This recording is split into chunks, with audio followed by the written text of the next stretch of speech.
If you've been with us on all the videos thus far, we have covered how to identify defenses, how teams attack those coverages, how Kyle Shanahan specifically attacks coverages when you're in first and third down situations. And now we're going to look at specialized situations.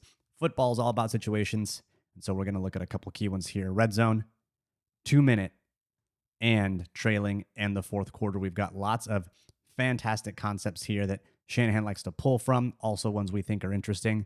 In this video, we're going to cover the keeper slide concept. We're going to cover choice concepts, and we're going to talk about a 4 vertical concept called Aggie Now.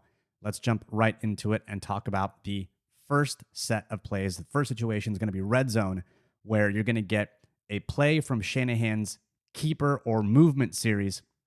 And it's really something that the Niners run often. It's a movement play. It's referring to the quarterback going in motion, usually with play action.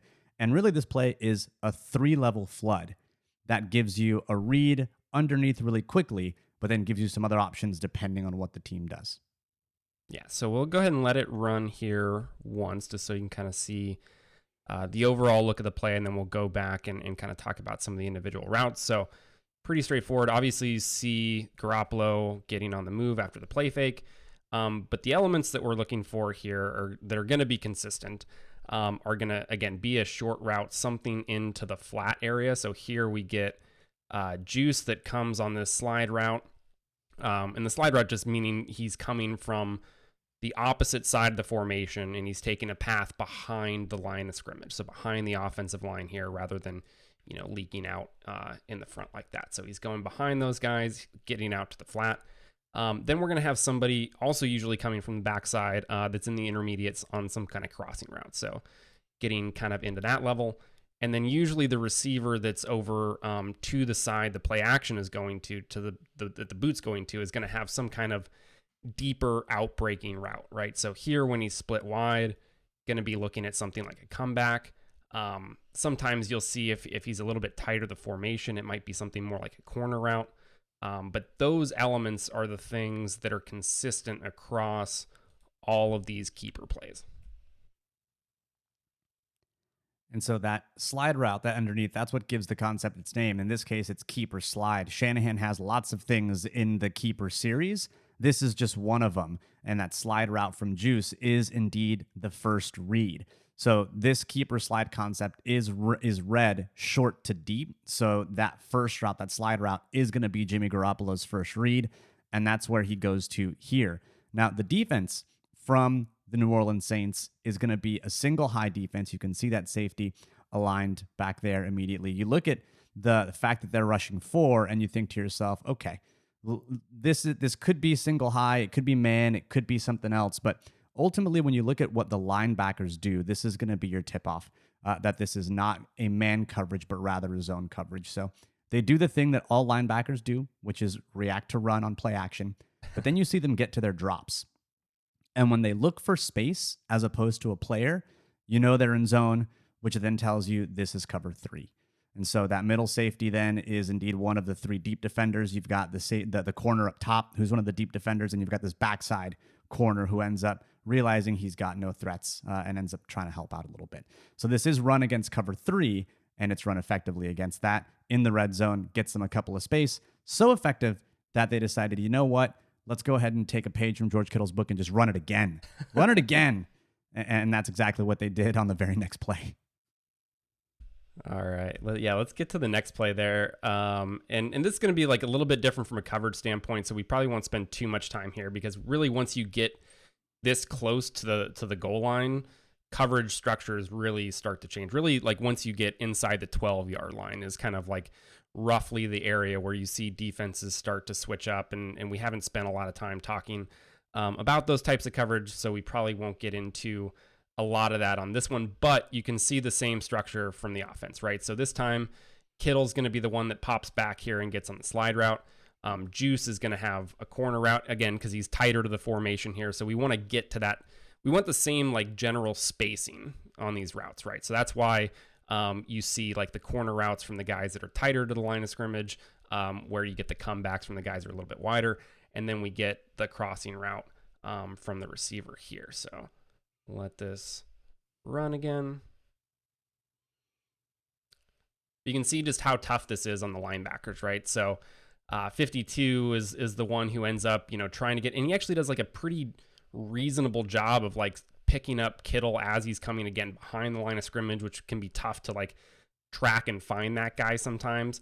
Actually recognizes it fairly well, but just it's so tough because he's got to completely change directions from where he's going after he gets his run key, whereas Kittle's already moving full speed the direction he wants to go, right? So it's just a lot to ask of your linebackers in this situation. And this flat route, I mean, they go to it so much, and it's such an easy play. Like, this is was our go-to pass play when I was in high school. Like, that's how simple of a concept it is like, it's just a basic 3-level type concept. You get the flat is just easy money. It's open all the time. It's a nice, easy throw for the quarterback.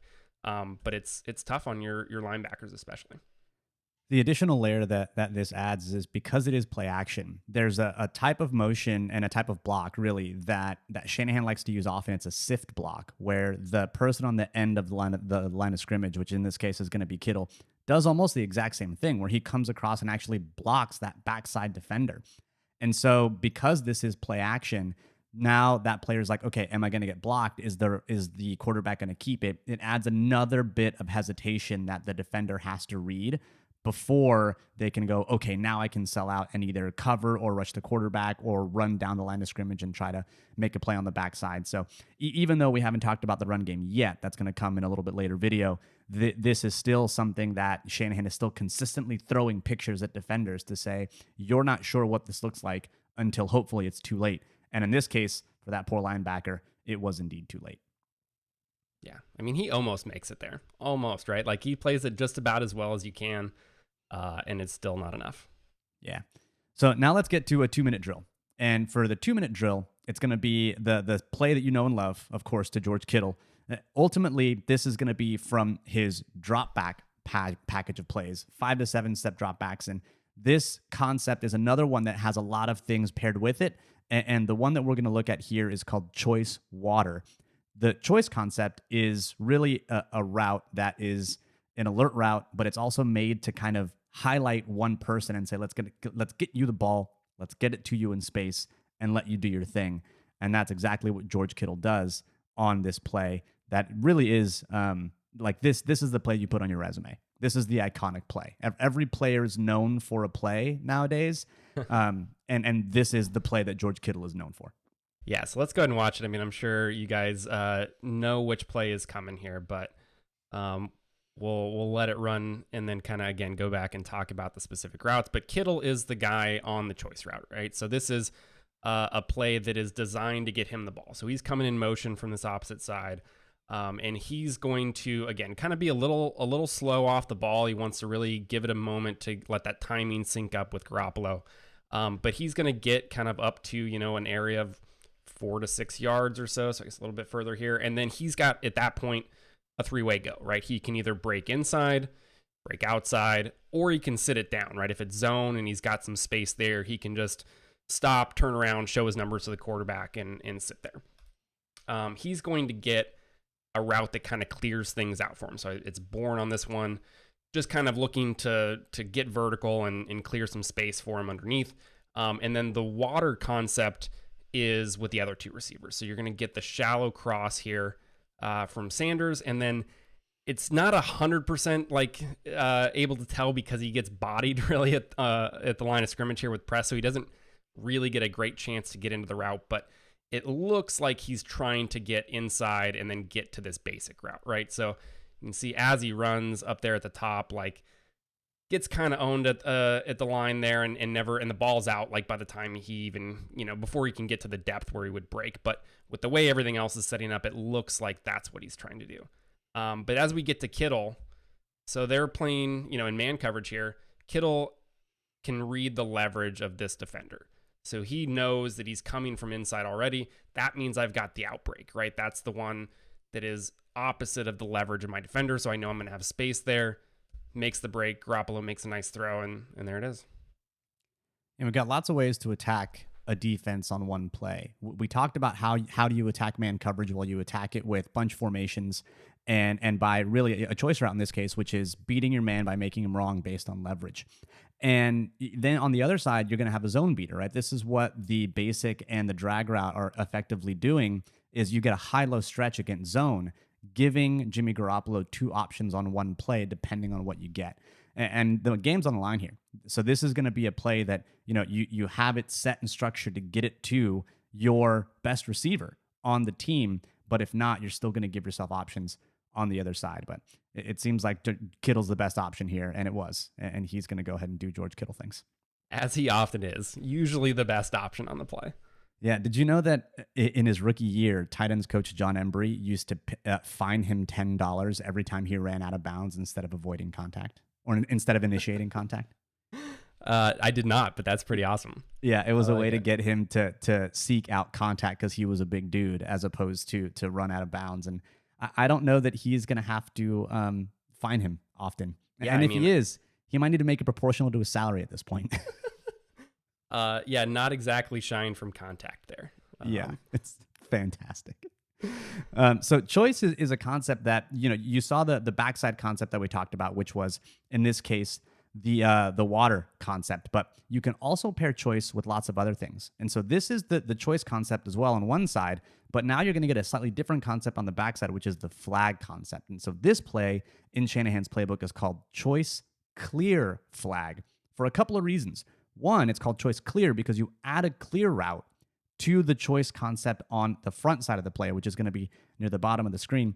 But then on the backside, you get a flag concept, which is a concept that Shanahan loves to run and runs often. And it's one that you probably see just about every week from Shanahan. Yeah. And so the difference with the clear, because, as we were talking about in the last one, you kind of have that already, right? With the other route, typically if you think of choice as like a two-man concept, right? Where you've got the player running the choice route, and then you've got this other route to the same side, right? That is effectively clearing it out, but that receiver most of the time is technically going to be an option on an alert. So as the quarterback is dropping back, if he sees that he's got man coverage and he really loves that matchup or something like that and wants to take a shot deep or, get some kind of breakdown from the defense and that guy gets left alone on the vertical, like he has, it's going to be part of the quarterback's thought process to check that receiver and see if he's open, if he needs to throw it. The clear that they add here comes from this third receiver. So we're still going to get over here our comeback route, which is, the type of thing that's typically going to be paired.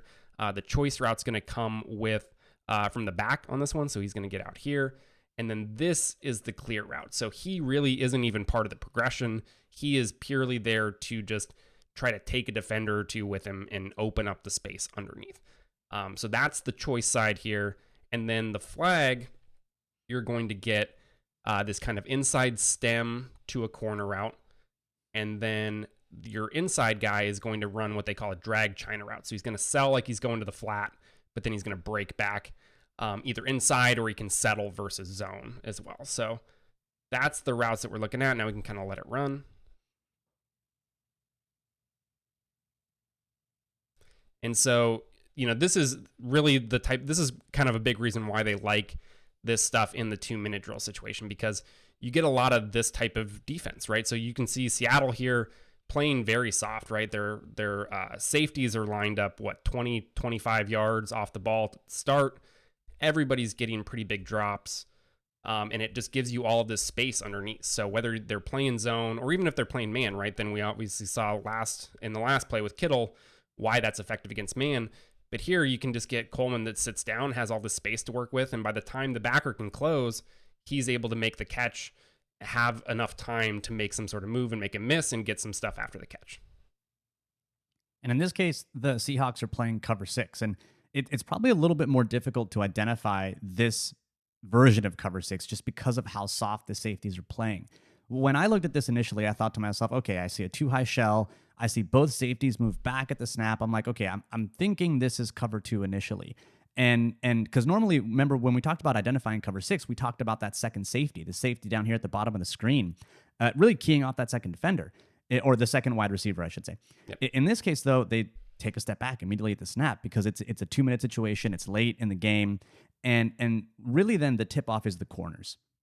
If you look at the corner at the top of the screen right now, he is playing cover 2 technique. He's trying to maintain some distance and he has some flat responsibility. So you can see him right there. He sits right there because he's got flat responsibility to the underneath route, the drag China. He's not clearing and running straight down. But then here on the bottom of the screen, you've got the corner who is indeed bailing. And that tells you that on the bottom of the screen, you've got 2 deep defenders, cover 4. And at the top of the screen, you've got just 1 over the top safety, which is cover 2. And that indeed tells you it is cover 6. So this one's a little trickier to identify, but it's cover 6. And that makes sense based on the situation that we're in. It's late. The Niners are trying to get some chunk yardage. They're trying to stay over the top, and ultimately it doesn't really matter because Garoppolo takes what the defense has given him. And in this case, it was a first down. Yeah, you always want to factor in situation, right? Always be aware of what the down and distance is, where you are in the game when you're watching these plays. Because it can be easy, I think, especially this is something that I really struggled with, like, as I was first starting, once we very first got coaches film on Game Pass, and that became a thing that I was trying to figure out and watch and learn all this stuff to begin with. It's like when you're going through just the coaches film play after play, it's very easy to just forget what down and distance it is, where you're at in the game, because it's not shown on the screen in the same way that you're used to with the broadcast, right? So when you're watching the broadcast, everybody knows because you got the little score box there that's telling you everything. And so you always want to factor those things in and remember to kind of check that stuff as you're looking, because it's going to a lot of times dictate how the defense is going to play, right? You may look at it and be like, okay, this looks a little bit different than, what I'm used to seeing in a normal situation with how cover 6 is played. But then when you remember, oh, it's 2-minute drill, the 49ers are back in their own territory. Yeah, it makes sense that the defense is going to be playing soft and kind of wanting to keep everything in front of them, right? So you can kind of make those mental adjustments as far as what your expectations are for what players should be doing. So those are 2 different choice plays, one to Kittle, which is going to be choice water, and then this one to Coleman, which is going to be choice clear flag. And that was the 2-minute situation. Now we get to the trailing 4th quarter situation. In this case, you want to get chunks of yards. You're probably looking to get a lot of yards at once, and so you're probably going to run something that's going to try to get that. In this case, it's going to be something like 4 verticals. This is from Shanahan's drop back series of plays, another 5 to 7 step drop. And this concept is Aggie now. 4 verticals, and then the now route, which is going to be a quick slant route underneath. And really, this play focuses on trying to get the ball to one of the 2 seam routes, which you'll see here in just a sec. Yeah, so again, we'll let it run. And the now route is fun because they will, a lot of times, they use this route as part of a bunch of different concepts. And they do like it against man coverage, especially in third down situations. Really similar, if you remember, Crabtree caught a ton of passes on third downs on this basically exact same route. Back before I knew what Shanahan called it, which was the now route, I used to call this the Crabtree special. Yeah. Because it seemed like anywhere, especially in the red zone, it was going to be, verticals up the field and then Crabtree running underneath. And in some cases, they would make it a pick. Or a pick route, which Shanahan has that version of this as well, with a pick route built in. But this doesn't have a true pick route built in, but it's a very similar idea.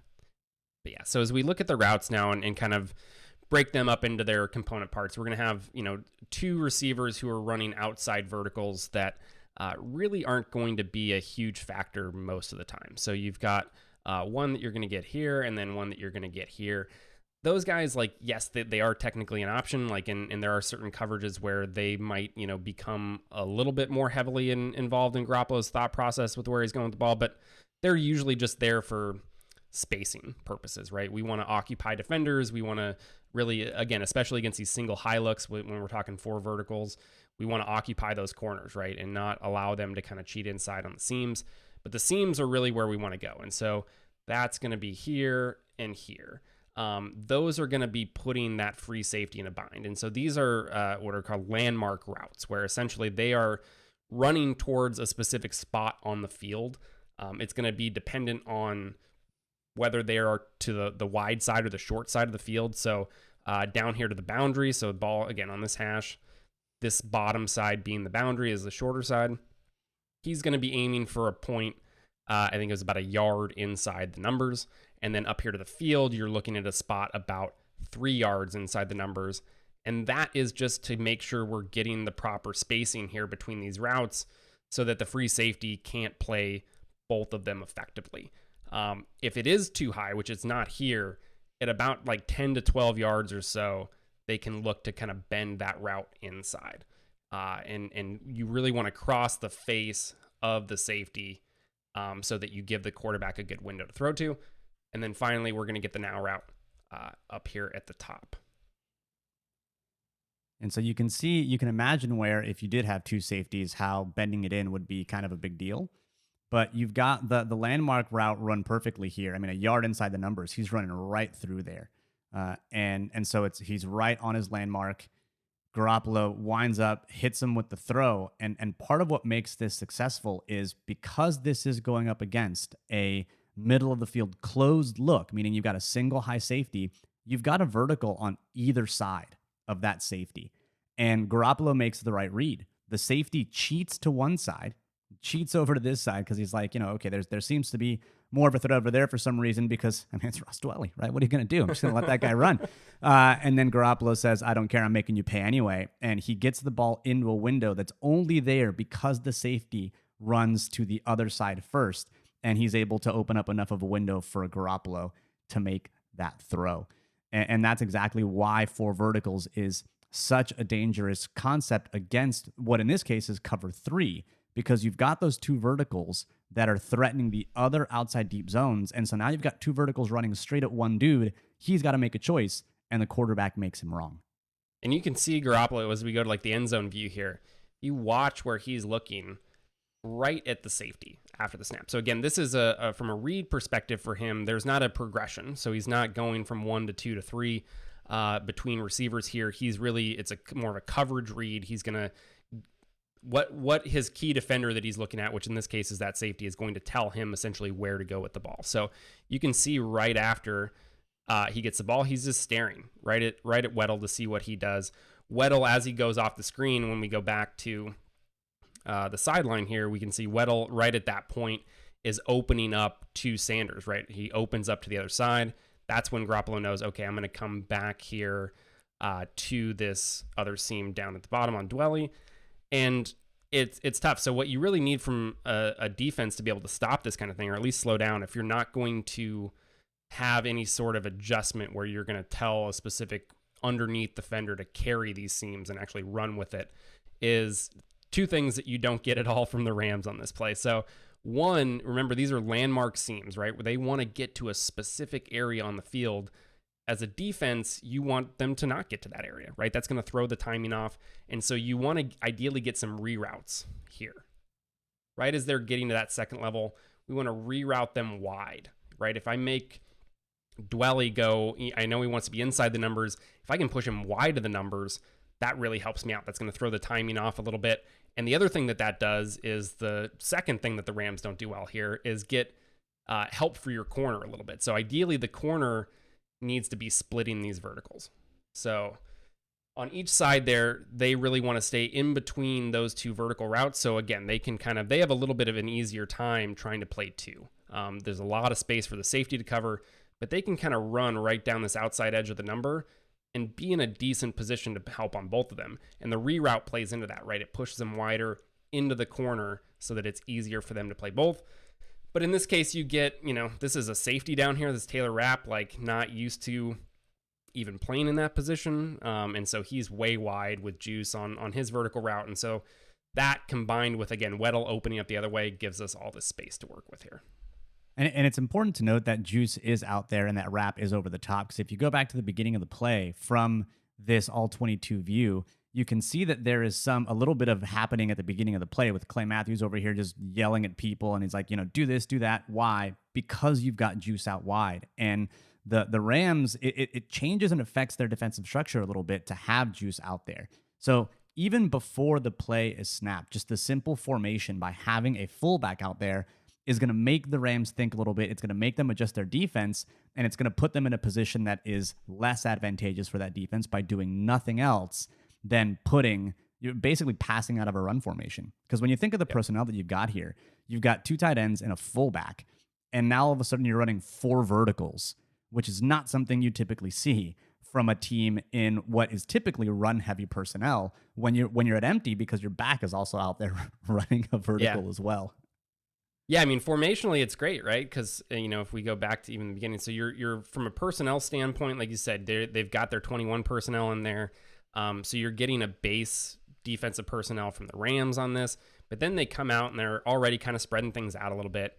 Then you get the motion, right? That's going to go to empty, and so now already this is like an unusual thing for most offenses when they're in this personnel. And then the other thing you do is you put both your receivers to this side. So Coleman motions over there, but my two receivers that are on the field are both to the same side. And so that's why the Rams try to make this adjustment, right? They try to get both their cornerbacks over there so that they've got their two better coverage players on the side with the two, in theory, biggest receiving threats. And then I'm going to put my safety over here where I've got a fullback. But because, he's not used to really playing in that position, not used to playing this role within the coverage. He's just not in the spot that he needs to be. I mean, he's way wide. He should really, again, be right kind of on the numbers, maybe right at the bottom of the numbers. And if he is, he can drive on this a little bit, right? He has time because it is a decent clip down the field. We're throwing in this usually into like the 20 to 25 yard areas is where most of these seam routes are going to be completed. And so he has time to be able to close on it, but he's just too wide here. And it's all set up, again, from not only the play design, but the formation and the motion and everything that goes into it before the snap. Yeah, and this is 1st and 10. So when you're thinking 1st and 10 and you see 21, I think I mistakenly said there were two tight ends out there. I think Dwelly's the only tight end right now. You're thinking to yourself, I see 21 personnel. It's 1st and 10. It's the fourth quarter with about 8 minutes left. You're thinking, okay, this is probably a run. And then you hit them with 4 verticals, which is, all things considered, a relatively aggressive pass play with a tight end and a running back. And this is exactly why you're going to catch the Rams in the defense that they're in. And it makes sense for the safety to cheat to the 2 wide receiver side. I mean, you've got 3 receivers out there split. That's where you're thinking you're going to get threatened. But our favorite Harry Potter character comes up once again. He says, nope, doesn't matter. I don't care if you hit my head. Take out your frustrations on my helmet. Give me those 15 yards, and it's still going to be money for the 49ers. And then you get Juice. I love it. Just comes in here at the end and is like, oh, what? You just took that shot to the head? Let me give you another one. It's not technically right to the head, shoulder. It's all close. It's connected, right? Whatever. It's the head and neck area, right? Yeah, there you go. Head and neck area. Head and neck area. The part that is vulnerable when you don't want to get continually hit in the head. My goodness. Well, that's the video for situational Shanahan calls. We've talked about some of his favorites in the red zone, keeper slide. We talked about the 2-minute situation, choice water, added another choice concept with choice clear flag, and then also Aggie now, which is a 4 verticals concept that Shanahan likes to run in the fourth quarter when they are trailing. That about does it for this video. Next week, I think we're going to do run game. So it's not all just pass game. I don't know. I might black out and skip it. We'll see. It'll be a fantastic one, because if you're blacked out, maybe we'll get another about to throw up moment. But thanks again for tuning in, everyone. And as always, go Niners.